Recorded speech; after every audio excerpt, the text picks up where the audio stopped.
सभी साथियों को मेरा नमस्कार। हम शुक्ल जी की पुस्तक से वाचन कर रहे हैं और आज हमारा जो टॉपिक है वो भक्ति काल पे है। भक्ति काल में सगुण भक्ति में हम लोग राम भक्ति शाखा को पढ़ रहे हैं। इसमें आज हम पढ़ेंगे गोस्वामी तुलसीदास जी को। आइए देखते हैं गोस्वामी तुलसीदास। यद्यपि स्वामी रामानंद जी की शिष्य परंपरा के द्वारा देश के बड़े भाग में राम भक्ति की पुष्टि निरंतर होती आ रही थी और भक्त लोग फुटकल पदों में राम की महिमा गाते आ रहे थे, तो क्या कहा जा रहा है कि रामानंद जी की जो परंपरा उस समय चल रही थी, हम जानते हैं कि वो राम को लेके चल रहे थे, तो उनकी जो शिष्य परंपरा थी, जो आगे रामानंद के शिष्य हो रहे थे, उनकी शिष्य परंपरा मतलब उनके शिष्यों के द्वारा भी हमारे देश के बड़े भाग में राम भक्ति की पुष्टि, उनकी पूजा निरंतर होती आ रही थी और जो भक्त लोग थे वो फुटकल पदों में राम की महिमा गाते आ रहे थे। तो जो उन शिष्य परंपराओं से जुड़े हुए लोग थे वो लोग भी क्या कर रहे थे, उन राम की भक्ति की महिमा के गाने गाते आ रहे थे। पर हिंदी साहित्य के क्षेत्र में इस भक्ति का परमोज्ज्वल प्रकाश, ध्यान रखिएगा, एक शब्द आ रहा है कि भक्ति का परमोज्ज्वल प्रकाश विक्रम की 17वीं शताब्दी के पूर्वार्ध में गोस्वामी तुलसीदास जी के द्वारा हुआ। तो यहाँ पे जो कहा जा रहा है कि राम की भक्ति भले ही पहले से चली आ रही थी, रामानंद जी की परंपरा में चली आ रही थी, लेकिन जो एक कहेंगे ना कि उसका परमोज्ज्वल प्रकाश, ये शब्द बहुत महत्वपूर्ण रखता है तुलसीदास के संदर्भ में कि भक्ति का परमोज्ज्वल प्रकाश विक्रम की 17वीं शताब्दी के पूर्वार्ध में, ध्यान रखना है वो भी पूर्वार्ध का समय है, और गोस्वामी तुलसीदास के वाणी द्वारा स्फुरित हुआ। तो यहाँ पे एक प्रश्न क्रिएट हो रहा है कि राम भक्ति शाखा का परमोज्ज्वल प्रकाश किस शताब्दी में हुआ था? तो विक्रम की 17वीं शताब्दी में हुआ था। तो ध्यान में रखना है कि पूर्वार्ध में हुआ था कि उत्तरार्ध में हुआ था, तो 17वीं के भी पूर्वार्ध में हुआ था। और किसके द्वारा हुआ था? तो ये महत्वपूर्ण हो जाते हैं कि वो तुलसीदास जी की वाणी के द्वारा हुआ था। उनकी सर्वतोमुखी प्रतिभा ने भाषा काव्य की सारी प्रचलित पद्धतियों के बीच अपना चमत्कार दिखाया था। तो इनकी जो प्रतिभा थी ना, तो तुलसीदास के संदर्भ में कहा जा रहा है कि उनके अंदर जो प्रतिभा थी, सर्वतोमुखी प्रतिभा, सब जगह जो हर तरह से जो प्रतिभा उनके अंदर थी, वो भाषा काव्य की सारी प्रचलित पद्धतियों के बीच अपना चमत्कार दिखाया। यानी कि जितनी पद्धतियाँ भाषा काव्य की हैं, ये सारी पद्धतियों को इन्होंने अपने रचना में रखते हुए उसका चमत्कार दिखलाया था। किसने? तुलसीदास ने। सारांश यह है कि राम भक्ति का वह परम विशद साहित्यिक संदर्भ इन्हीं भक्त शिरोमणि द्वारा संगठित हुआ। अब यहाँ शुक्ल जी एक संक्षिप्त रूप में बता रहे हैं कि ये सब बताने का मतलब इतना ही बैठता है कि जो राम भक्ति का अगर परम विशद की साहित्यिक की बात करते हैं, सबसे बड़ा साहित्य की बात कर रहे हैं, अगर राम को लेकर के कोई परम विशद साहित्यिक संदर्भ हुआ था तो वो किसके द्वारा लिखा गया? कह रहे हैं शिरोमणि मतलब तुलसीदास के लिए आ रहा है, ठीक है। तो तुलसीदास द्वारा वो संगठित हुआ, जिससे हिंदी काव्य की प्रौढ़ता के युग का आरंभ हुआ। और जो प्रौढ़ता पाई थी हिंदी काव्य ने, वो तुलसीदास के ही इस राम भक्ति को का जो साहित्यिक रूप में विशद वर्णन हुआ था, उसी से हिंदी काव्य क्या हुआ? कह रहे हैं प्रौढ़ युग को प्राप्त किया, यानी कि उससे प्रौढ़ता का युग आरंभ हुआ। आगे देखते हैं। शिव सिंह सरोज में गोस्वामी जी के एक शिष्य बेनी माधव दास कृत गोसाई चरित का उल्लेख है। बहुत महत्वपूर्ण प्रश्न एक यहाँ पे क्रिएट हो रहा है। बेनी माधव, क्या संबंध है बेनी माधव का तुलसी से? तो ये शिष्य हैं तुलसीदास के, ठीक है। पहली बात तो ये जान लीजिए कि गोस्वामी जी के शिष्य हैं कौन? बेनी माधव दास। और बेनी माधव दास ने एक रचना लिखी है गोसाई चरित। तो ये प्रश्न यहाँ पे 2-3 तरह से पूछा जा सकता है कि गोस्वामी, पहले तो पूछा जा सकता है कि बेनी माधव का मतलब तुलसी किसके उसमें आते हैं? तो तुलसीदास के शिष्य हैं ना, तो किसकी शिष्य परंपरा में है? तो तुलसी की शिष्य परंपरा में है। दूसरा पूछा जा सकता है कि गोसाई चरित्र ये किसका रचना है? तो ये बेनी माधव दास की रचना है। और ये उल्लेख जो है ना, बेनी माधव का जो गोसाई चरित का उल्लेख है, ये किस में हुआ है? तो यहाँ पे ध्यान रखना है, ये उल्लेख आया है शिव सिंह सरोज में। तो ये महत्वपूर्ण हो सकता है क्योंकि ऐसे जो जैसे वृत्त संग्रह हम लोग पढ़ रहे हैं, जहाँ पे हमको रचनाओं के बारे में जानकारी देता है, या हर किसी न किसी का कोई ना कोई एक तथ्य हमको मिलता है कि भक्तमाल के बारे में किसने कहा। भक्तमाल नाभादास जी का आपने देखा होगा, जैसे हम बहुत कुछ उनकी पंक्तियाँ पढ़ते हैं, चाहे मीरा के संदर्भ में कही हो, चाहे उन्होंने आनंद मधुसूदन सरस्वती के बारे में कहा है और सूरदास के संदर्भ में कहा है। तो कहाँ मिलती हैं वो पंक्तियाँ? तो हम लोग कहते हैं कि नाभादास कृत भक्तमाल में मिलती हैं, क्योंकि उन्होंने उन लोगों के बारे में ये पंक्तियाँ दी हैं। तो इसी तरह से जो बेनी माधव ने अपनी रचना लिखी है गोसाई चरित, इसका उल्लेख कहाँ पर हुआ है अगर प्रश्न पूछा जाता है तो शिव सिंह सरोज में हुआ है।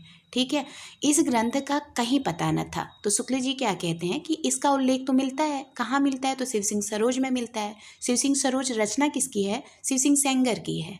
ठीक है, तो शिव सिंह सेंगर में जो शिव सिंह इनकी रचना है शिव सिंह सरोज, उन्होंने इनके बेनी माधव के द्वारा लिखी हुई गोसाई चरित का उल्लेख किया है। जबकि शुक्ल जी कहते हैं कि जो बेनी माधव दास कृत गोसाई चरित है इसका कहीं पता न था, पर कुछ दिन हुए सहसा यह अयोध्या से निकल पड़ा।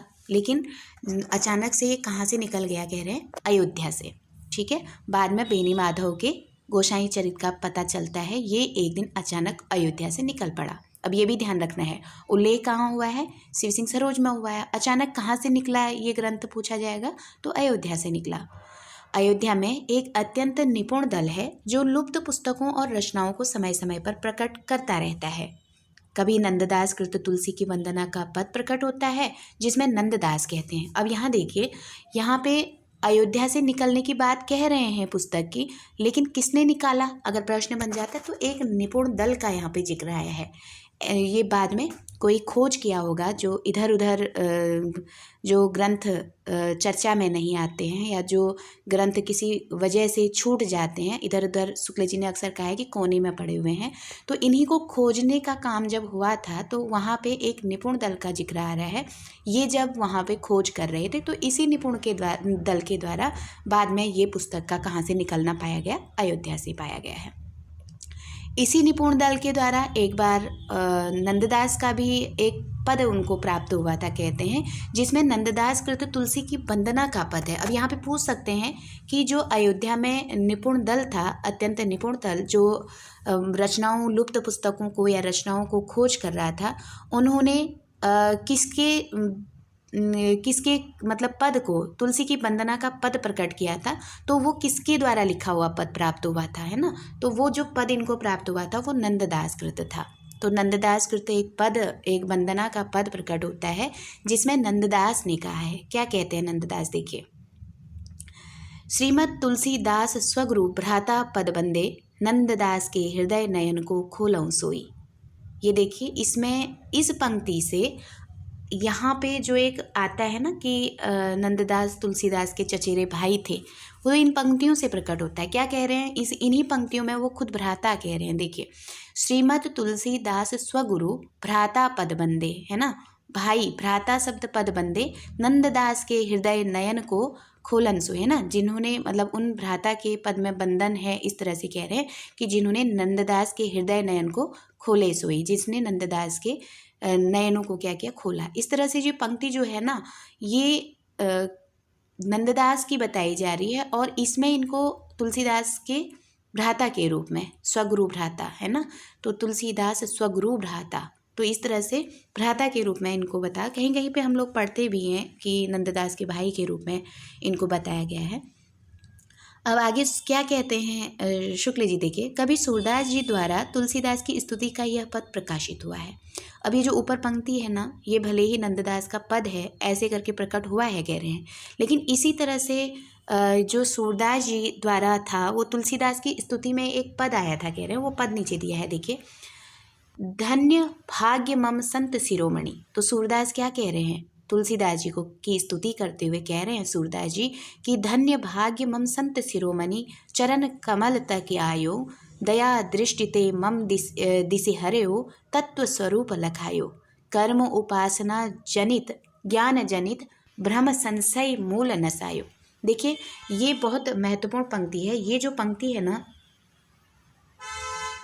यहाँ से जो ये पंक्ति दी है इसमें इन्होंने सूरदास जी की ने तुलसीदास की स्तुति करते हुए पद कहा है कि मतलब धन्य मेरे भाग्य धन्य हो गए कि जो ये तुलसीदास जी के चरण कमलों में आया कह रहे हैं। दया दृष्टि ते मम दिसे हरऊं, अपनी दया दृष्टि दे करके इन्होंने मतलब मेरे उनको हरा कह रहे हैं। अब इन्होंने क्या बताया है कि तत्व स्वरूप लखायो, इन्होंने मुझे उस चीज़ को सिखाया कह रहे हैं कर्म उपासना ज्ञान जनित भ्रम, मेरे अंदर जो कर्म उपासना ज्ञान जनित भ्रम था कह रहे हैं संशय भ्रम संशय मूल नसायो, इन भ्रम को सूरदास के स्वयं के अंदर जो कर्म उपासना ज्ञान जनित जो भ्रम है उसको मूल से नष्ट करने वाले कौन थे कह रहे हैं तुलसीदास थे कह रहे हैं। ये स्वयं सूरदास का पद है तुलसी को वंदन करते हुए या उनकी स्तुति करते हुए। अब यहाँ पे एक बात स्पष्ट होती है कि सूरदास के जो गुरु रहे हैं वो वल्लभाचार्य रहे हैं, है ना। तो हम लोग जानते हैं कि सूरदास के जो गुरु हैं वो वल्लभाचार्य हैं। अब इस पद से अगर प्रश्न बन जाता है ना, जैसे प्रश्न बन गया कि सूरदास की कर्म उपासना ज्ञान जनित भ्रम को किसने मिटाया था, तो उनके गुरुओं का नाम दे देंगे।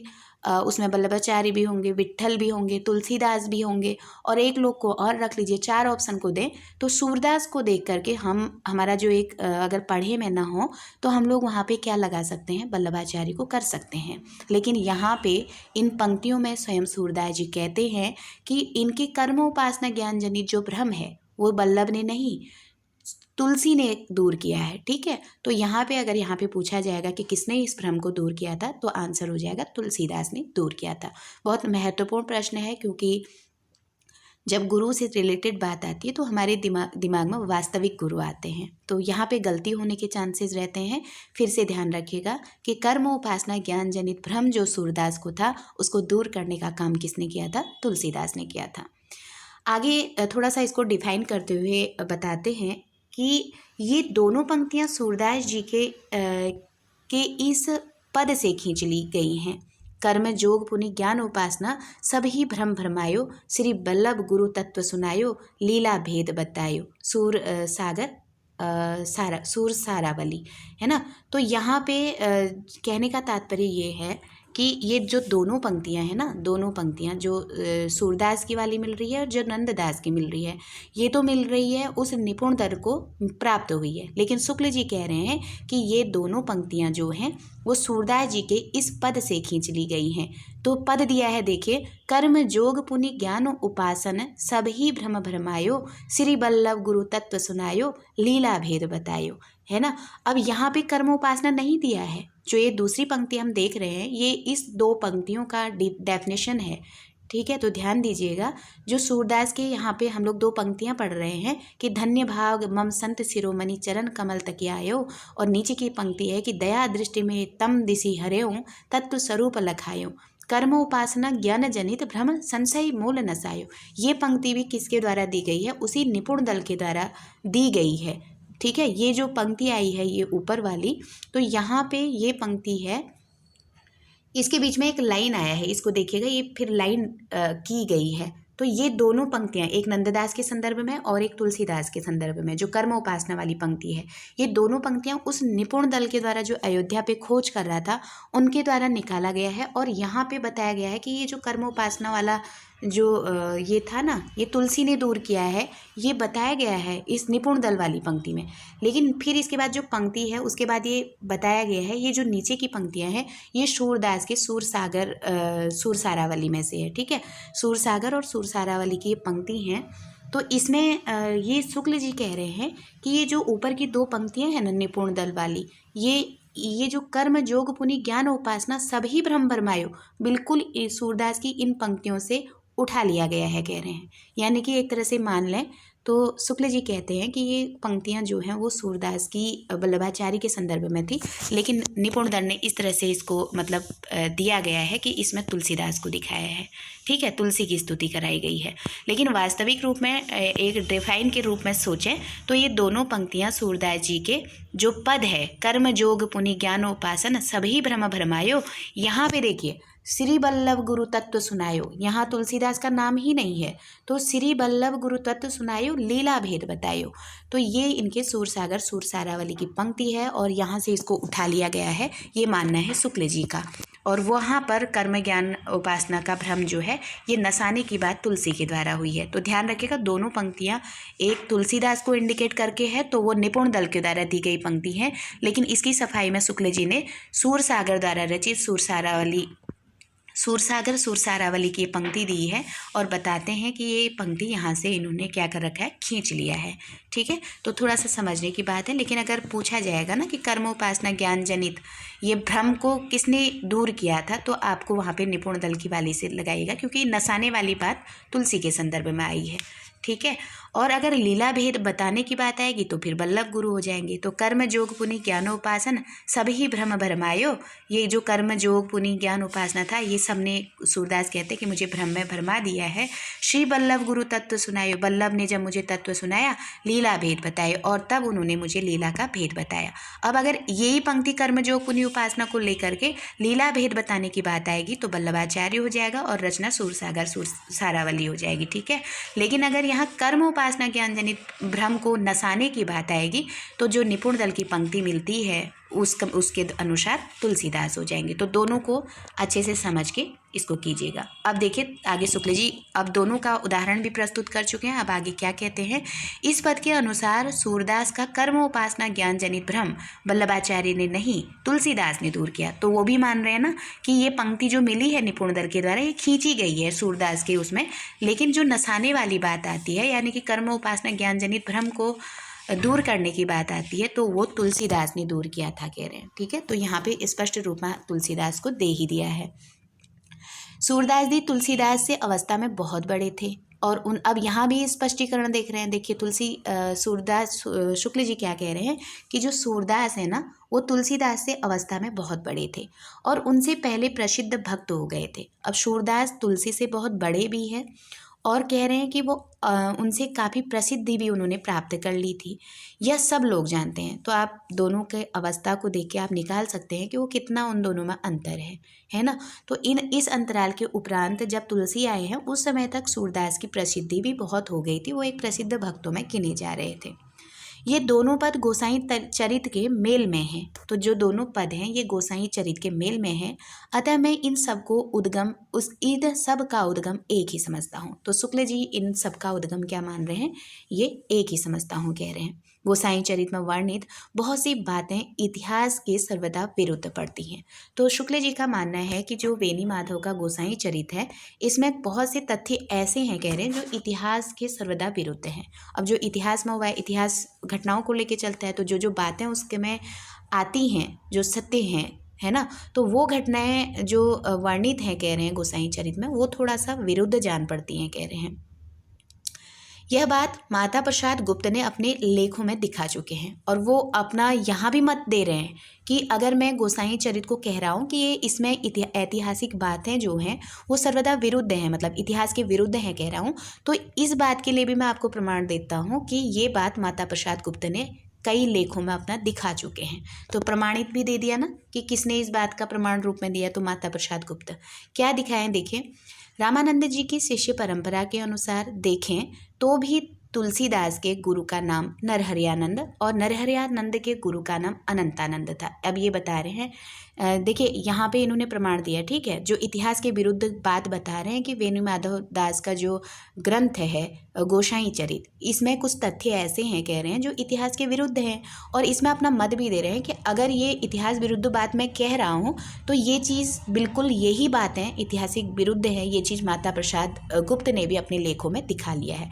अगर ऐसे प्रश्न बन गया ना कि गोसाई चरित की बातें इतिहास के विरुद्ध हैं, ये चीज़ किसके लेखों में देखने को मिल जाती है, शुक्ल जी ने बताया कि इतिहास के विरुद्ध है, ये किसके लेखों में भी देखने को मिलती हैं, प्रश्न बनता है, तो आपका आंसर हो जाएगा माता प्रसाद गुप्त के लेखों में भी ये चीज़ देखने को मिलती है।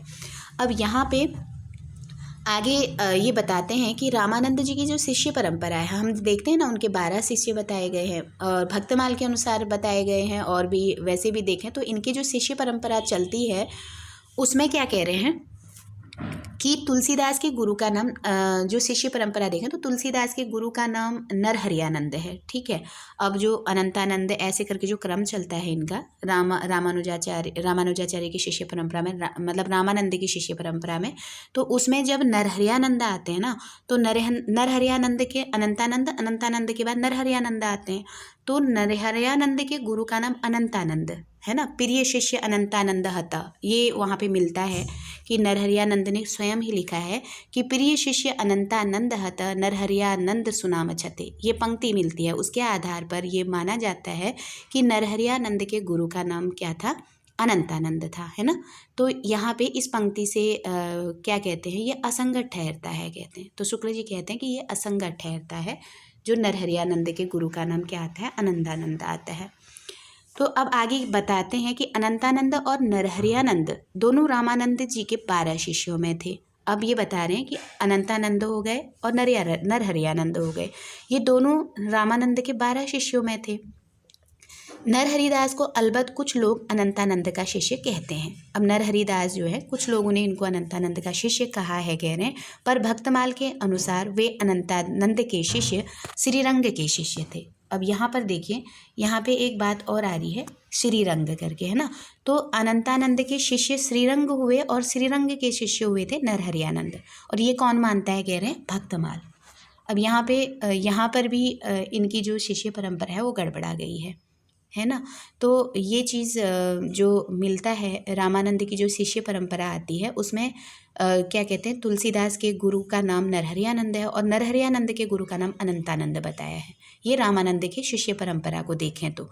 लेकिन अगर जहाँ भक्तमाल की बात आती है ना, तो भक्तमाल में अनंतानंद का शिष्य नरहरियानंद न होकर के श्रीरंग हैं, और श्रीरंग के शिष्य के रूप में फिर आते हैं Narhariyanand.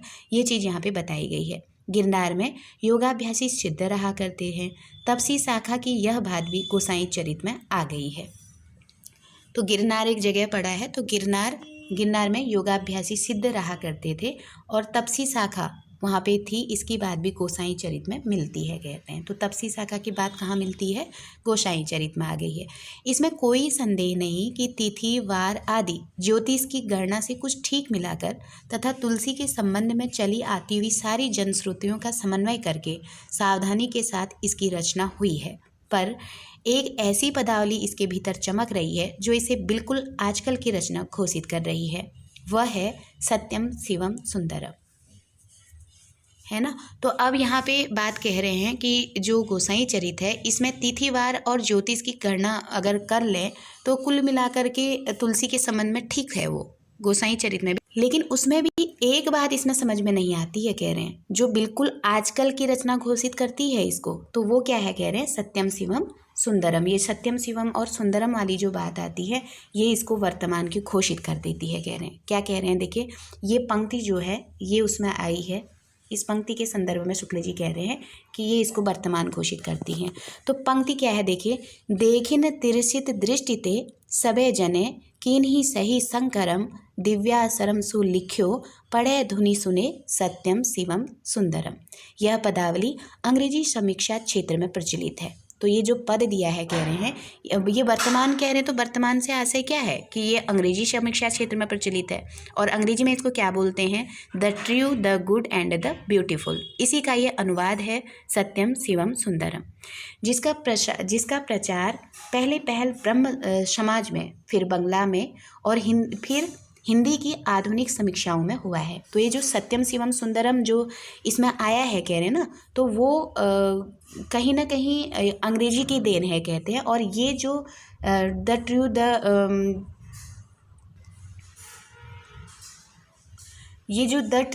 The good and the beautiful शब्द से जिसको अनुवाद किया गया है सत्यम शिवम सुंदरम करके, ये शब्द का जो प्रचार हुआ कह रहे हैं वो किससे हुआ है कह रहे हैं, सबसे पहले ये ब्रह्म समाज में हुआ। इंग्लिश से आया तो सबसे पहले ब्रह्म समाज में हुआ। अब हम देखते ही हैं कि बाहर से आई हुई चीज़ें बांग्ला में फिर प्रयोग होती हैं, तो फिर बांग्ला में इसका प्रयोग हुआ, और फिर उसके बाद ये हिंदी के आधुनिक समीक्षाओं में इसका प्रयोग होना लगा। किसका, सत्यम शिवम सुंदरम का। अगर यहाँ पूछ लें कि सत्यम शिवम सुंदरम जो शब्द है ये इसका प्रयोग सबसे पहले कहाँ हुआ, तो ध्यान रखना है कि कि ब्रह्म समाज में हुआ। वहाँ से कहाँ आया, ये बांग्ला में आया। बांग्ला से फिर कहाँ पे इसका प्रयोग हुआ, तो हिंदी की आधुनिक समीक्षाओं में हुआ। यह हम अपने काव्य में रहस्यवाद के भीतर दिखा चुके हैं। तो इस चीज़ को हमने अपने काव्य के अंदर रहस्यवाद में, काव्य में रहस्यवाद में दिखाया है, कह रहे हैं। ठीक है, तो ये शुक्ल जी कह रहे हैं कि इस तरह की घटनाएं हैं वो हमने अपने काव्य में रहस्यवाद, इनकी कोई रचना रही होगी उसमें हमने इसको दिखा चुके हैं, कह रहे हैं। यह बात अवश्य है कि अब ये सब जो सत्यम शिवम सुंदरम वाली बात आई है, ये किस में आई है, कह रहे हैं गोसाई चरित में, है ना। और यही इसको वर्तमान स्थिति की दर्शा देती है, कह रहे हैं। तो यही चीज़ उसमें थोड़ा सा उनको गलत लगा है। आगे कहते हैं कि यह बात अवश्य है कि गोसाई चरित में जो व्रत दिए गए हैं वे अधिकतर वे ही हैं जो परंपरा से प्रसिद्ध चले आए। अब ये बात इन्होंने स्वीकार की है कि गोसाई चरित में जो व्रत दिए गए हैं ना, चाहे वो जीवन व्रत हो या कोई भी चीज़ वहाँ पे रखी गई हो व्रत के रूप में, तो वो परंपरा से प्रसिद्ध है, मतलब वो चीज़ हकीकत है, कह रहे हैं वो प्रसिद्ध है और चले आ रहे हैं। गोस्वामी जी का एक और जीवन चरित प्रसिद्ध सूचना मर्यादा पत्रिका की ज्येष्ठ, अभी तक हमने जो पढ़ा था वो गोसाई चरित के बारे में पढ़ा था कि उसमें क्या कमियां हैं और क्या उसके अंदर गुण हैं। तो हमने इतना ही पाया उसके अंदर कि जो व्रत वाली घटनाएं हैं, जो थोड़ा बहुत है जो सन संबंधी तिथि से, वो लगभग ठीक है, कह रहे हैं जनश्रुतियों के आधार पर, तो लगभग मिला के ठीक है, कह रहे हैं। लेकिन एक बात उसमें 2-3 चीज़ें ऐसी हैं जो इतिहास से सटीक नहीं बैठती हैं, है ना। इतिहास के आधार पर वहाँ पे कुछ गड़बड़ी है, कह रहे हैं। और दूसरी बात इन्होंने कहा कि सत्यम शिवम सुंदरम वाली जो बात की है वो उस रचना को वर्तमान बना देती है। तो कुछ चीज़ें उसमें गलत भी बताए। तो सही दोष बताते हुए ये गोसाई चरित का इन्होंने वर्णन किया। और अब जो हम पढ़ रहे हैं कि गोसाई पर ही जो दूसरी रचना हुई है उसके बारे में हम पढ़ रहे हैं, तुलसी चरित को लेकर के। तुलसी चरित ये रघुवर दास की रचना है। अब ये दूसरे वहाँ पे तुलसी के बारे में लिखने वाले जो कवि रहे हैं रघुवर दास, उनके बारे में हम यहाँ से देखेंगे। तो यहाँ पर क्या कह रहे हैं, कह रहे हैं कि गोस्वामी जी का एक और जीवन चरित, अब एक चरित की और बात आ रही है, एक और चरित इनका आया है ना, एक और जीवन चरित आया है जिसकी सूचना मर्यादा पत्रिका, याद रखिएगा दूसरा जो रघुवर दास वाला है ना तुलसी चरित, ये किस पत्रिका में आया है, मर्यादा पत्रिका में। उसकी ज्येष्ठ 1969 की संख्या में श्रीयुत इंद्रदेव नारायण जी ने दी। अब ये तीनों नाम बहुत मोस्ट हो जाते हैं। पहली बात ध्यान रखिएगा, बेनी माधव का ऐसा कुछ नहीं दिया है, लेकिन तुलसी चरित के बारे में हमको ध्यान रखना है जो रघुवर दास जी का है। इनका जो तुलसी चरित की दूसरी रचना की, पहली बात तो ये है कि वो गोसाई चरित पहला ही है, लेकिन दूसरी रचना भी एक उसमें आई, कह रहे हैं चर्चा में। तो वो तुलसी की रचना जो सूचना दे रहा था तुलसी चरित की, ये किस पत्रिका में आई थी पूछा जा सकता है, तो मर्यादा पत्रिका में आई थी। कब आई थी, तो ज्येष्ठ 1969 में आई थी, 69 की संख्या में आई थी। और किसने किया था इसको, श्रीयुत इंद्र नारायण जी ने, श्रीयुत इंद्रदेव नारायण जी ने इसकी सूचना दी, कह रहे हैं, ध्यान रखिएगा, ठीक है। उनके एक दूसरे शिष्य महात्मा रघुवर दास जी ने लिखा तुलसी चरित कहा जाता है। और ये जो है दूसरे शिष्य हैं महात्मा रघुवर दास जी का लिखा हुआ ये तुलसी चरित था। यह कहाँ तक प्रमाणिक है नहीं कहा जा सकता। तो शुक्ल जी इसके संदर्भ में भी कह रहे हैं कि ये तुलसी चरित भी कहाँ तक प्रमाणिक है नहीं कहा जा सकता। यह दोनों चरित्रों के वृत्तांतों में परस्पर बहुत कुछ विरोध है। अब चाहे आप बेनी माधव का ले लीजिए गोसाई चरित, चाहे आप इनका रघुवर दास जी का तुलसी चरित दीजिए, इन्हीं के जो व्रत हैं ना, दोनों में जो व्रत दिए गए हैं उन्हीं में भी बहुत विरोध है, कह रहे हैं। दोनों में मैच नहीं खा रहे हैं। बाबा बेनी माधव दास जी के अनुसार, अब ये बताइए, दोनों का कंपैरिजन कर रहे हैं, ध्यान दीजिएगा। बेनी माधव दास जी ने जो गोसाई चरित लिखी है उसके अनुसार गोस्वामी जी के पिता जमुना के किनारे दूबेपुरवा नामक गांव के दूबे और मुखिया थे। तो ये किसने बताया है, ये ध्यान रखेंगे। तो ये पूरी लाइन आपको याद रखनी है, ठीक है, कि जो बेनी माधव दास बताते हैं गोसाई चरित में, वो बताते हैं कि गोस्वामी जी तुलसीदास जी के जो पिता हैं वो जमुना के किनारे दूबेपुरवा नामक गांव के दूबे और मुखिया थे। और इनके पूर्वज जो थे ना वो पत्योजा ग्राम से यहाँ आए थे। तो कहाँ बताया, जमुना के किनारे दूबेपुरवा नामक स्थान था। वहाँ अगर दूबेपुरवा स्थान है तो वहीं के वो मुखिया भी थे तुलसी के पिताजी। और ये कहाँ से आए थे, कहते हैं पत्योजा ग्राम से ये दूबेपुरवा में आए थे। ऐसा मानना किसका है, तो बेनी माधव जी का है। लेकिन रघुवर दास जी क्या कहते हैं, इन्होंने अपने तुलसी चरित में लिखा है कि ये सरवार में मझौली के 23 कोस पर कसैया ग्राम में गोस्वामी जी के प्रपितामह परशुराम मिश्र जो गाना के मिश्र थे वो रहते थे। अब रघुवर दास जी ने बहुत बड़ी परंपरा इनकी दे दी। वो कहते हैं कि जो तुलसी दास जी हैं ना, इनके जो पूर्वज थे, ये सरवार में मझौली से 23 कोस पर, अब सरवार कोई जगह होगी, सरवार में मझौली कोई स्थान है, वहाँ से 23 कोस की दूरी पर कसया ग्राम है। कसिया ग्राम है। और इस कसया ग्राम में गोस्वामी जी के प्रपितामह, पहले पितामह फिर उनके भी पिता, प्रपितामह है ना, पहले पिता हुए, फिर पिता के पिताजी पितामह हो गए, और उनके भी पिता प्रपितामह हो गए, यानी कि गोस्वामी जी के दादा के दादा के पिताजी, उनकी बात हो रही है। तो प्रपितामह मतलब वो परशुराम मिश्र थे। ठीक है, तो परशुराम मिश्र थे जो गाना के मिश्र थे, गाना के मिश्र। ठीक है, तो ये परशुराम मिश्र कौन थे? गाना के मिश्र थे, वो रहते थे। वे तीर्थाटन करते करते चित्रकूट पहुँचे, और ये कसया ग्राम से ये परशुराम मिश्र जो थे, इनके तुलसीदास के प्रपितामह, वो क्या हुए थे, क्या कहते हैं, तीर्थाटन, तीर्थ यात्राएं उस समय बहुत होती थी, तो तीर्थ यात्रा करते करते ये चित्रकूट आ गए और उसी ओर राजापुर में बस गए। अब ये पूछा जाता है ना, जो तुलसी के संबंध में मिलता है, कुछ लोगों ने राजापुर माना है, कुछ लोगों ने अलग अलग जगह पे माना है, तो ध्यान देना है राजापुर में मानने वाले कौन हैं। तो ये रघुवर दास जी हैं जो कहते हैं कि तुलसीदास के जो प्रपितामह थे वो कसया ग्राम से थे। और ध्यान रखिएगा कि सरवार में मझोली भी आपको ध्यान नहीं रहेगा ना, तो ये कसया ग्राम केवल ध्यान रखिएगा, जबकि वो पतयोजा ग्राम का बताते हैं। बेनी माधव पतयोजा ग्राम, देखिए कैसे ध्यान रखेंगे, थोड़ा सा यहाँ पे एक ट्रिक मैं आप लोगों को बताती हूँ। जो हम प फ ब भ की लाइन पढ़ते हैं ना व्यंजनों में, तो प से पतयोजा हो गया, और प फ ब उसी लाइन में ब आ रहा है, तो बेनी माधव ने माना है। तो ऐसे आप लोगों को ध्यान रहेगा कि पतयोजा जो मानने वाले हैं वो बेनी माधव हैं। अब रहता है कसया ग्राम, तो कसया ग्राम हमारे रघुवर दास बच गए हैं, तो कसया ग्राम से कौन है, एक निकल गया, एक दिमाग में बैठ जाएगा, तो दूसरा आपको वैसे ही स्मरण रह जाएगा कि कसया ग्राम में रघुवर दास ने माना है कि कसया ग्राम से थे, और तीर्थाटन करते हुए ये कहाँ आ गए थे, चित्रकूट आ गए थे, और चित्रकूट में जब ये आए थे उसी ओर राजापुर में बस गए थे, ये मानना है रघुवर दास जी का। उनके पुत्र शंकर मिश्र हुए। अब अभी नाम बिल्कुल से ध्यान रखना चाहिए, हमने परशुराम जी को पढ़ा और परशुराम के साथ शंकर जी जुड़ रहे हैं, तो शंकर जी उनके पुत्र हुए। शंकर मिश्र के रुद्रनाथ हुए। अब रुद्र कह लीजिए या शंकर कह लीजिए, दोनों नाम सिनोनिम ही है शंकर जी के, है ना। तो शंकर के पहले शंकर याद रखें, फिर उनका छोटा कर दीजिए रुद्र, तो रुद्रनाथ, इनके रुद्रनाथ मिश्र हुए, और रुद्रनाथ मिश्र के पुत्र हुए थे मुरारी मिश्र। मुरारी मिश्र और उनके पुत्र हुए थे तुलाराम, जो आगे चलकर भक्त चूड़ामणि गोस्वामी तुलसीदास जी हुए थे।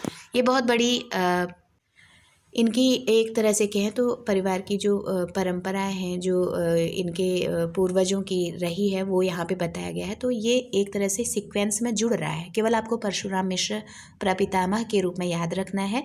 परशुराम के पुत्र शंकर होंगे, हम शंकर भगवान जी को जानते हैं, तो शंकर हो गए। शंकर का ही एक नाम छोटा मिलता है रुद्र, तो रुद्र हो जाएंगे तीसरे, इनके रुद्रनाथ हो जाएंगे। अब रुद्रनाथ के जो पुत्र होंगे वो मुरारी होंगे, है ना, मुरारी, और मुरारी के पुत्र होंगे तुलसीदास।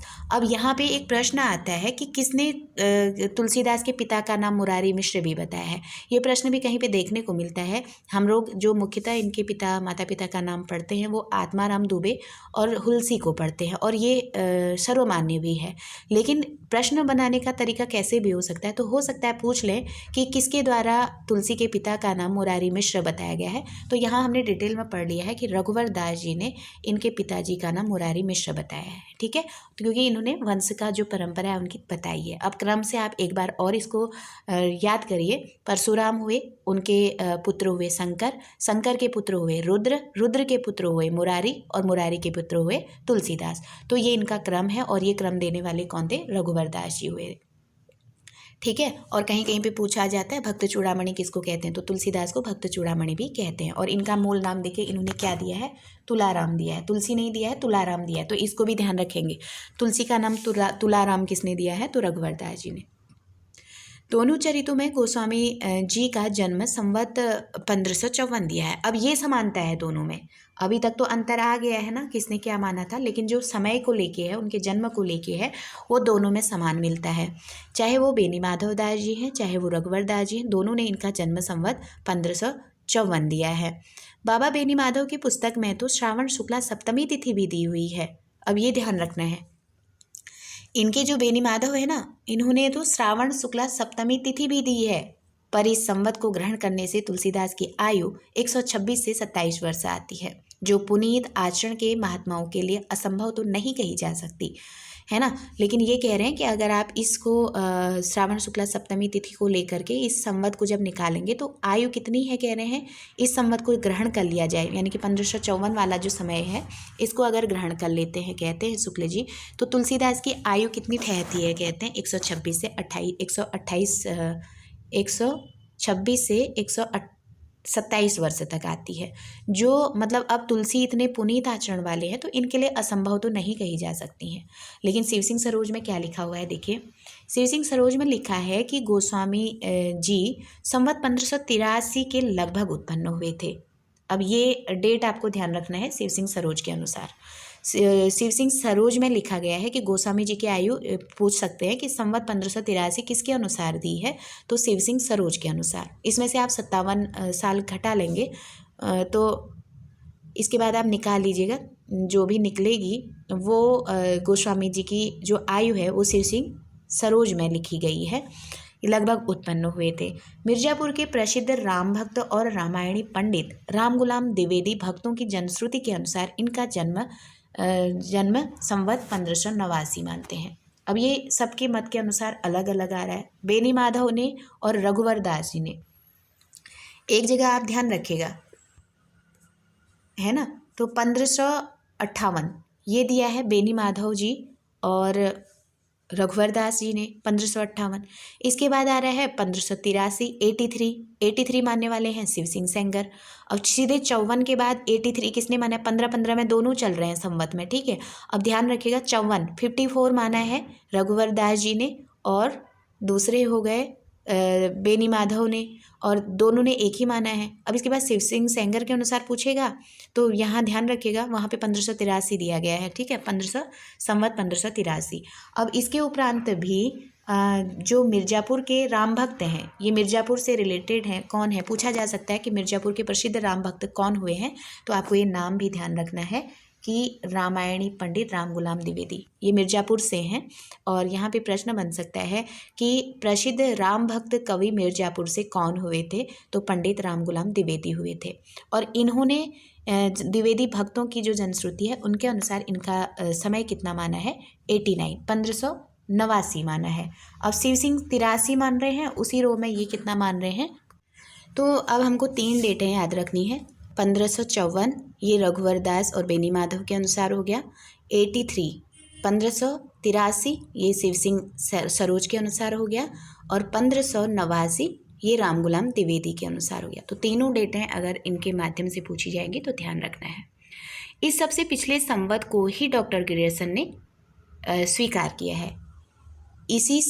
इसी सबसे पिछले संवत को ही डॉक्टर ग्रियर्सन ने स्वीकार किया है। इनका सरयू पारी ब्राह्मण होना तो दोनों चरितों में पाया जाता है। तो दोनों चरित जो इस सबसे पिछले का मतलब है कि ग्रियर्सन ने 54 वाला सबसे पिछला, मतलब सबसे पिछला या तो 89 होगा या फिर इसी सबसे पिछले संवत को ही डॉक्टर ग्रियर्सन ने भी स्वीकार किया है।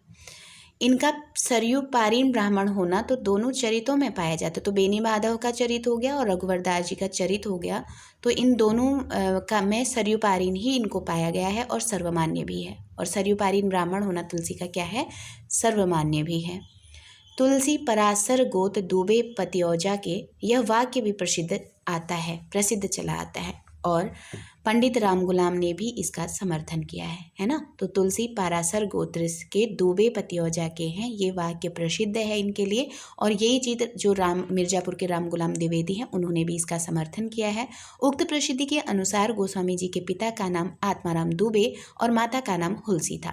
तो यही जो पंक्ति है, जो प्रसिद्धि है, उसके अनुसार गोस्वामी जी के पिता का नाम क्या आ रहा है, आत्माराम दुबे, और माता का नाम हुलसी, और यही क्या है, सर्वमान्य भी है। माता के नाम के प्रमाण में रहीम का दोहा कहा जाता है। तो अगर माता का प्रमाण चाहिए तो रहीम का ये दोहा भी प्रमाणिक है, कह रहे हैं, सुरती नरती नागती सब चाहती अस होए, गोद लिए हुलसी फिरे तुलसी से सुध होए। तो यहाँ पे ये जो है ना, ये पंक्ति रहीम की है, और जो ऊपर की ये पंक्ति है ये तुलसीदास की है। यहाँ भ्रम हो जाता है थोड़ा, क्योंकि ये बताया एक साथ है, और ये जो पंक्ति है ये रहीम की है।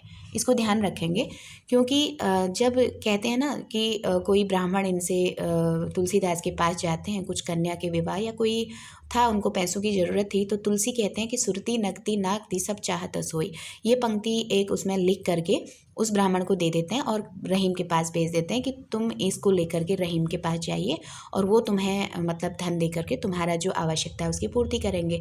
और तुलसीदास जब वो ब्राह्मण रहीम के वो पर्ची देते हैं जिसमें तुलसी का ये लिखा होता है, तो वो उनको बहुत सारा धन दे करके उस ब्राह्मण को विदा करते हैं, और साथ में उसकी पंक्ति के आगे लिखते हैं कि गोद लिए हुलसी फिरे तुलसी सो सुध होए, है ना। हुलसी यहाँ पे उनकी माता का नाम आ रहा है, कि उन्होंने यहाँ पे तुलसी की महानता को ही दिखा करके तुलसी को मतलब उनको हुलसी के सुत के रूप में यहाँ पे बताया। तो आगे की पंक्ति यहाँ पे रहीम के द्वारा पूर्ति होती है। आगे देखेंगे, जाई तजो विधि, हाँ, तुलसीदास जी ने कवितावली में कहा है, बहुत महत्वपूर्ण और मोस्ट पंक्ति है ये, कि ये पहले तो ये आपको कवितावली ध्यान रखना है। कहा है तो तुलसी ने, वो तो सबको ध्यान रह जाएगा कि तुलसीदास के को ने कहा है, लेकिन कवितावली को आपको यहाँ पे ध्यान रखना है। क्या कहते हैं कवितावली में, मातु पिता जग जाय तजो विधिहु न लिख्यो कुछ भाल भलाई, है ना। मतलब कहते हैं कि माता पिता ने भी, मतलब विधाता ने भी मेरे माथे में मतलब कोई ऐसी वो चीज़ नहीं लिखी है कि माता पिता ने भी मुझे क्या किया है, संसार से त्याग दिया है, कह रहे हैं ना। तो जिसके माता पिता ही त्याग देंगे तो उनके बच्चे के लिए कैसा रहेगा। तो विधाता ने मतलब कैसा किया है कि मेरे हित में कोई वो ही नहीं लिखा है कि मुझे मेरे माता पिता ने ही त्याग दिया, इस तरह से बोलते हैं। इसी प्रकार विनय पत्रिका में भी ये वाक्य है। अब यहाँ पे कन्फ्यूजन होता है विनय पत्रिका को लेकर के और कवितावली को लेकर के। दोनों रचनाओं में बिल्कुल हूबहू पंक्ति आई है जो थोड़ा सा भ्रमित करती है। और आपको बताएं कि ये प्रश्न पूछा गया है, उत्तराखंड के लेक्चरर पेपर में ये आया हुआ प्रश्न है। वहाँ पे दिया था कि मातु पिता जग जाई तजियो बिदहू न लिखियो कुछ भालू भलाई, है ना। तो माता पिता ने त्यागा है, मतलब विधाता ने मेरे साथ इस तरह का वो किया है कि माता पिता ने भी मुझे जग से त्याग दिया है। इस तरह का जो वर्णन है ये किस में दिया गया है, इस तरह से वहाँ पे प्रश्न बना हुआ था। तो इस पे खासकर ध्यान दीजिएगा। तो ये कवितावली में आई है और दूसरी बिल्कुल यही हूबहू पंक्ति आई है। अगर आपने कवितावली का पढ़ा है तो फिर आप यहाँ भ्रम में पड़ जाएंगे। बिल्कुल यही पंक्ति आई है। आगे देखिए, जनक जननी तज्यो जनमी, क्या लिखते हैं कि जनक जननी तजो जनमी करम बिनु विदहु सृजो अवडेरे। बिल्कुल वैसे ही मिलती जुलती पंक्ति है कि जनक जननी मतलब माता पिता ने, तजो जन्मी जन्म दे करके हमें त्याग दिया, बिल्कुल वही है, करम बिनु विदहु सृजो अवडेरे। तो ये पंक्ति भी मिलती जुलती है, लेकिन ये पंक्ति किससे पूछी गई है, विनय पत्रिका से पूछी गई है। अब ध्यान देना है, जैसे हम हिंदी बोलते हैं ना तो माता पिता बोल देते हैं, तो जहाँ माता पिता नॉर्मली हिंदी में आएगा तो माता पिता हमको क्या करते हैं, कविता सुनाते हैं, तो कवितावली से हो गई, है ना। तो माता पिता कविता कौन सुनाते हैं, लोरी कौन सुनाता है, तो कविता कौन सुना रहा है, तो माता पिता सुनाते हैं ना। तो जहाँ जन्म के बारे में तुलसी के आएगा तो माता पिता जहाँ पे आएंगे वो कविता सुनाएंगे तो कवितावली आएंगे। अब जगत जननी, जहाँ पे जनक और जननी ये संस्कृत के शब्द लग रहे हैं ना, जनक जननी, तो यहाँ पे पत्रिका विनय पत्रिका भी संस्कृत सी लग रही है।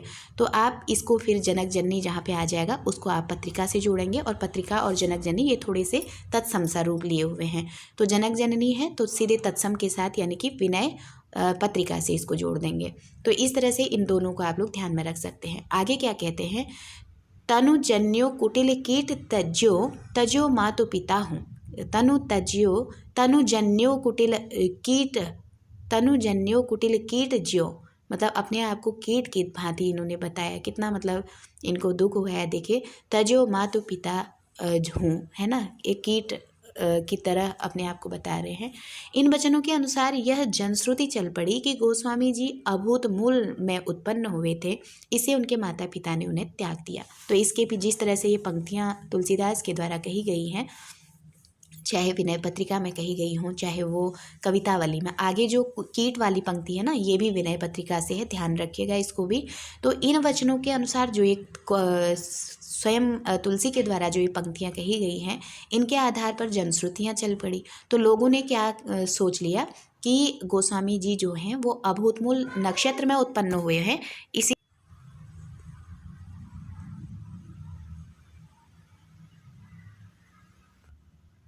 ये जनश्रुति जो है इसी से ये पता चला, कह रहे हैं कि गोसाई चरित में भी इन्हीं जनश्रुतियों के आधार पर लिखा गया कि गोस्वामी जी जब उत्पन्न हुए तब 5 वर्ष के बालक के समान थे और उनके पूरे दांत भी थे। और ये पूछा भी जाता है ना कि गोस्वामी क्या कहते हैं, गोस्वामी जी जब उत्पन्न हुए थे वो 5 वर्ष के बालक के समान थे और उनके मुंह में पूरे दांत भी थे। ये किस में वर्णन मिलता है, तो ध्यान रखिएगा, ये गोसाई चरित में मिलता है, बेनी माधव वाले में। वह रोए नहीं, केवल राम शब्द उनके मुंह से निकला। तो राम नाम बोले थे, ये उनके मुंह से मिलता है। बालक को राक्षस समझ पिता ने उनकी उपेक्षा की। तो राक्षस समझ के पिताजी ने क्या की, उनकी उपेक्षा की। पर माता ने उनकी रक्षा के लिए उद्विग्न होकर उसे अपनी एक दासी मुनिया को पालने पोसने के लिए दिया था। तो ये वर्णन माता के द्वारा अपनी दासी मतलब मुनिया को दिया गया, ये वर्णन किस में मिलता है अगर प्रश्न बनता है तो ध्यान रखिएगा कि ये बेनी माधव के जो बेनी माधव रचित रचना है गोसाई चरित, उसमें मिलता है। और मुनिया जो है वो इसको लेकर के कहाँ चली गई, जब इनकी माता ने इनको होता ही है, माता दयालु बच्चे को दुख में नहीं देख सकती थी, तो इन्होंने मुनिया को दे दिया। तो दासी का नाम ध्यान रखिएगा, मुनिया नाम दासी कहाँ पे वर्णन मिलता है, तो बेनी माधव वाली रचना में मिलता है।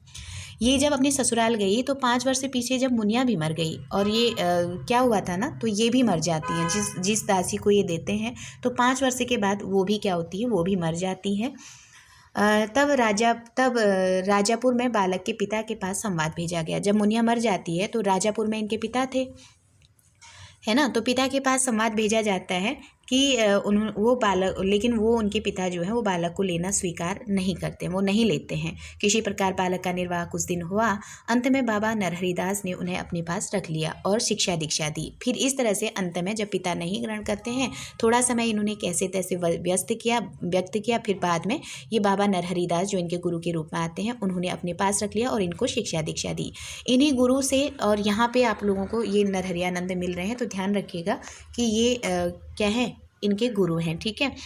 इन्हीं गुरु से गोस्वामी रामकथा सुना करते थे। तो ये प्रश्न बन सकता है कि रामकथा इनको किसने सुनाई थी, तो नरहरिदास ने इनसे रामकथा सुनी थी। इन्होंने अपने गुरु बाबा नरहरिदास के साथ गोस्वामी काशी में आकर पंचगंगा घाट पर स्वामी रामानंद के स्थान पर रहने लगे। तो पंचगंगा घाट हमने पढ़ा था ना, वो वही घाट है जहाँ पे कबीर सीढ़ियों पे लेट गए थे और वहीं पे राम नाम को लेकर के उनको गुरु स्वीकार किए थे। बस वही जगह पे जहाँ पे स्वयं रामानंद जी थे, वहीं पे उस स्थान पे आकर के ये काशी में रामानंद के स्थान पे रहने लगे। पूछा जा सकता है कि पंचगंगा घाट में रामानंद के स्थान पर रहने वाले कौन कवि थे, तो कौन थे, तो गोस्वामी दास को आप लोग ध्यान रखेंगे। वहाँ एक और परम विद्वान महात्मा शेष सनातन जी रहते थे। तो शेष सनातन इनके जीवन में आते हैं ना शिक्षा गुरु के रूप में, तो ध्यान रखिएगा इन्होंने शिक्षा दी थी। तो जब पंचगंगा घाट पे ये रहे थे, इनके साथ काशी आके रहने लगे थे, तो वहाँ पे शेष सनातन जी भी रहते थे, जिन्होंने तुलसीदास को वेद, वेदांग, दर्शन, इतिहास, पुराण आदि की प्रवीण कर दिया। तो ये सारी चीज़ों का अगर इनको ज्ञान कराया तो क्या हो गए, इनके शिक्षा गुरु हो गए। और दीक्षा गुरु कौन हो गए, बाबा नरहरिदास, क्योंकि उन्होंने जीवन से संबंधित जितनी बातें हैं उसकी शिक्षा दीक्षा उनको दी, तो वो दीक्षा गुरु हो गए। और इन्होंने वेद, वेदांग, दर्शन, इतिहास, पुराण आदि की जो जैसे एक टीचर अध्यापक जो होता है विद्यार्थी को देता है, वो काम शेष सनातन ने किया था, तो वो हो गए।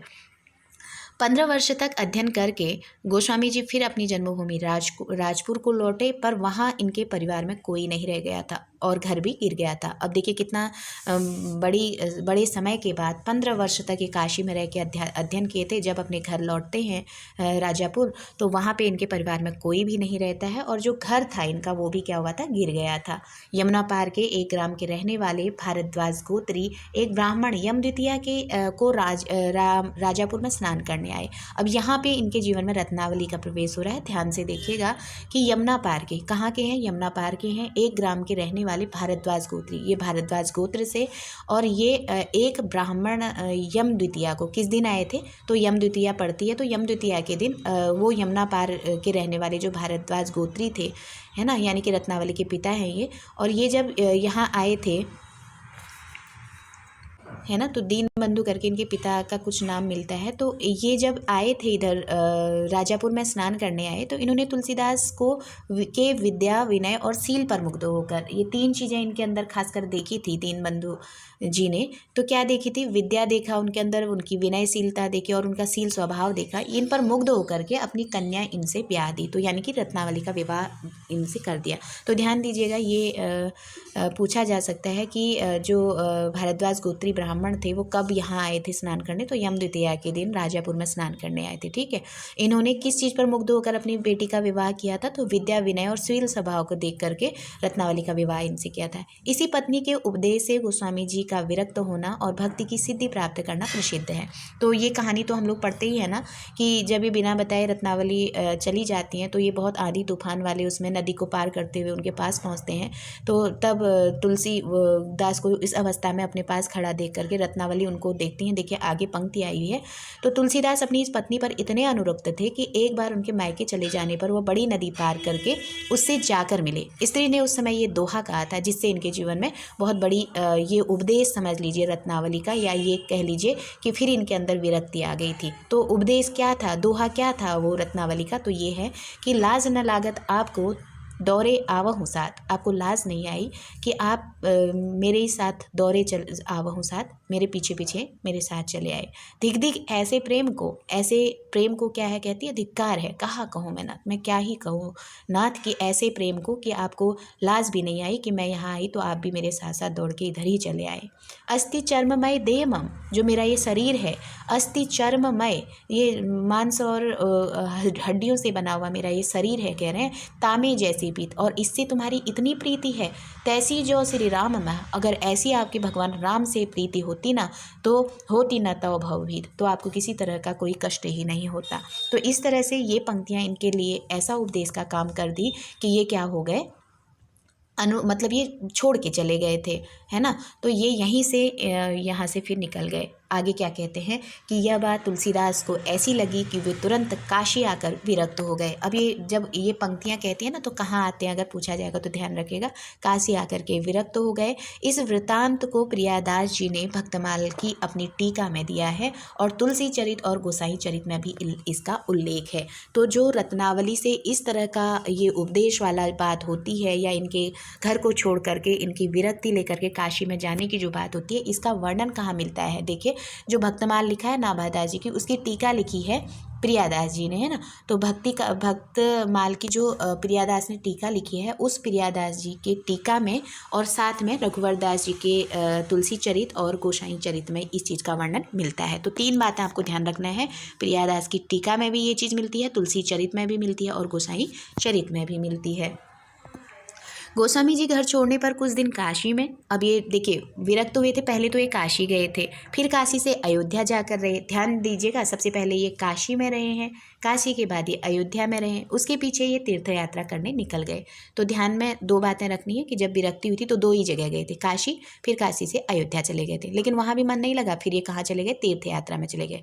तो यानी कि तीर्थ यात्रा में जाने से पहले विरक्त होकर के 2 जगहों पर गए हैं, एक काशी के बाद ये अयोध्या गए हैं, फिर ये तीर्थ यात्रा में निकले हैं। तो तीर्थ यात्रा इन्होंने कौन से स्थानों की है उसको ध्यान दीजिएगा। जब ये तीर्थ यात्रा में गए तो जगन्नाथपुरी गए पहले, फिर रामेश्वर गए, फिर द्वारका होते हुए बद्रिकाश्रम गए। तो 4 स्थान यहाँ पे आए हैं, जगन्नाथपुरी, फिर रामेश्वर, फिर द्वारका होते हुए बद्रिकाश्रम गए। वहाँ से ये कैलाश और मानसरोवर तक निकल गए, और जब बद्रिकाश्रम गए थे तो वहाँ से फिर कैलाश और मानसरोवर तक निकल गए। अंत में चित्रकूट आकर ये बहुत दिनों तक रहे, जहाँ अनेक संतों से इनकी भेंट हुई। और जब सारी यात्राएं कर ली थी, फिर ये कहाँ आ गए, चित्रकूट आ गए, और बहुत दिनों तक यहाँ पे रहे। अनेक संतों से इनकी भेंट हुई। अपने अनंतर संवत 1631 में अयोध्या जाकर इन्होंने रामचरितमानस का वो किया था। फिर इसके बाद जब चित्रकूट आ गए थे, फिर इसके कुछ समय के बाद ये 1631 में कहाँ आए थे, अयोध्या आ गए थे। लास्ट में भी अयोध्या ही आए। पहले में हमने देखा, पहले विरक्त होकर काशी गए, फिर अयोध्या गए। अयोध्या से फिर इन्होंने तीर्थ यात्रा की, तो वहाँ चारों तीर्थ यात्रा करके कैलाश मानसरोवर होते हुए ये चित्रकूट आ गए थे। फिर चित्रकूट में कुछ समय रहने के बाद 1631 में ये अयोध्या में आकर के इन्होंने रामचरितमानस का आरंभ किया था और उसे 2 वर्ष 7 महीने में इन्होंने समाप्त किया। तो यहाँ पे केवल 2 वर्ष 7 महीना दिया है और कहीं कहीं 26 दिन भी मिलता है, इसको भी आप लोग ध्यान में रखिएगा। तो ये आगे कहते हैं कि रामायण समाप्त होने पर ये अधिकतर काशी में ही रहा करते थे। तो यहाँ पे एक बात स्पष्ट कर रहे हैं कि जो ये रामायण से तात्पर्य है रामचरितमानस का ना, तो रामायण समाप्त होने पर ये अधिकतर अच्छा यहाँ थोड़ा सा छूट रहा है, रामायण का कुछ अंश विशेषतः किष्किंधा कांड काशी में रचा गया। तो ये एक प्रश्न बनता है यहाँ पे। तो ये कहते हैं कि पूछा जाता है ना कि जितने भी कांड रामचरितमानस के अंतर्गत आए हैं उसमें से कौन सा कांड है जो काशी में रचा गया है। तो इनका जो किष्किंधा कांड है, तो आप इसको ऐसे ध्यान रखेंगे, क से किष्किंधा और क से काशी, ठीक है। तो बस इतना सा ध्यान रखिएगा कि किष्किंधा काशी में रचा गया है। और रामायण समाप्त होने पर ये अधिकतर काशी में ही रहा करते थे। जब इनका रामचरितमानस समाप्त हो गया था तो ये कहाँ रहने लगे थे, काशी में ही रहा करते थे। वहाँ अनेक शास्त्रज्ञ विद्वान इनसे आकर मिला करते थे। किनको इनकी प्रसिद्धि, यहाँ अनेक शास्त्रज्ञ विद्वान इनसे आकर मिला करते थे। जब ये काशी में रहने लगे तो जो शास्त्रज्ञ पंडित विद्वान थे ये भी इनसे आकर मिला करते थे, क्योंकि इनकी प्रसिद्धि सारे देश में हो गई थी। और जानते हैं कि रामचरितमानस लिखने के बाद ये प्रसिद्धि पा चुके थे, तो सारे देश में इनकी प्रसिद्धि हो गई थी। तो जो शास्त्रज्ञ विद्वान थे, पंडित थे, वो इनसे मिलने के लिए काशी में आया करते थे। ये अपने समय के सबसे बड़े भक्त और महात्मा माने जाते हैं। तो किसके ये कहा, ये कोटेशन पूरा यहाँ से उठा के भी देखे जा सकते हैं कि ये किसके लिए कहा गया है।